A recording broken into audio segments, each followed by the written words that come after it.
बिस्मिल्लाहिर्रहमानिर्रहीम। अस्सलाम वालेकुम। इमाम हुसैन अलैहिस्सलाम की शहादत की खबर।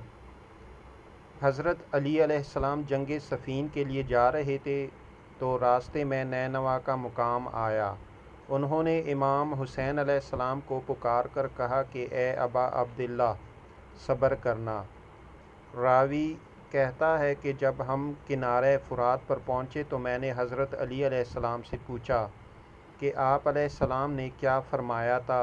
उन्होंने जवाब दिया कि मैंने रसूल अकरम सल्लल्लाहु अलैहि वसल्लम को ये फ़रमाते हुए सुना है कि मुझे जिब्राईल अलैहिस्सलाम ने ख़बर दी है कि हुसैन अलैहिस्सलाम किनारे फ़ुरात पर कत्ल होंगे, और मुझे एक मुट्ठी वहाँ की मिट्टी की दिखा दी।